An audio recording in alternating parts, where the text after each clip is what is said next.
Imagine a world on the brink of collapse. It's 1200 BC, and the Mediterranean is a network of glittering empires. The Egyptians, the Hittites, the Mycenaeans, they're all connected by trade and diplomacy. It's the height of the Bronze Age, and it seems like this golden era will last forever, but it doesn't. In the span of just a few decades, it all comes crashing down in a storm of fire and chaos. And at the center of this storm is a mystery, a mysterious wave of invaders known only as the Sea Peoples. This isn't just history. This is a detective story, and we still don't have all the answers. The collapse was terrifyingly fast. One by one, the great cities burn. The mighty Hittite Empire, a superpower of its day, vanishes completely from history. In Greece, the grand palaces are abandoned. At the wealthy port city of Ugarit, archaeologists found clay tablets, desperate messages begging for military help that were never even sent. The city was destroyed so quickly. The entire international system shattered, and closing in on the last remaining great power, Egypt, was a force unlike anything they had ever seen. Pharaoh Ramesses III carved the story into the walls of his temple, Medinet Habu. He describes a coordinated attack from the north, an alliance of different tribes moving by land and sea. He calls them the Sea Peoples, and he knew it was a fight for survival. He lured their fleet into the Nile Delta and fought a desperate naval battle. He won, saving Egypt from destruction, but the world he knew was already gone. But here's where it gets fascinating. Those Egyptian carvings are our best clue, and they show something surprising. This wasn't just an army. The carvings show the Sea Peoples with ox carts loaded with possessions. They show women and children traveling with them.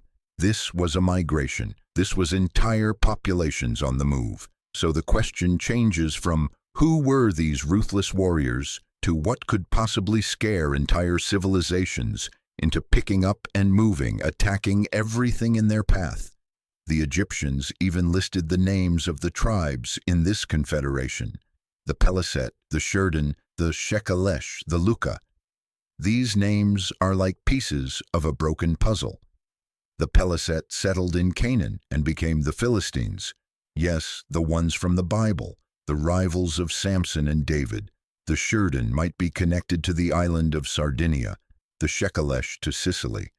Were these warriors from the west, or were they refugees from the collapsing empires themselves, now turned into desperate marauders? This leads us to the biggest debate. What actually caused the Bronze Age collapse? Were the Sea Peoples the cause, or were they just a symptom? New evidence points to a perfect storm of disasters. Tree rings and climate data now show that this period was hit by a devastating centuries-long megadrought. Crops would have failed year after year. Famine would have spread. This would have shattered the fragile economies of these empires, which relied on surplus grain. People would have rebelled. The trade networks that brought tin for bronze would have broken down. It's possible that earthquakes and disease played a role too. So picture this. Societies are already weakened by hunger and climate change.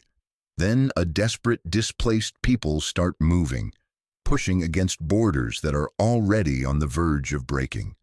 The Sea Peoples may not have been the single cause, but they were the final crushing blow that toppled a world already teetering on the edge. So who were they really? The truth is, we may never know for sure. They left no written records of their own. We only see them through the eyes of the civilizations they attacked. This is what makes them one of history's greatest enigmas. It forces us to ask a haunting question.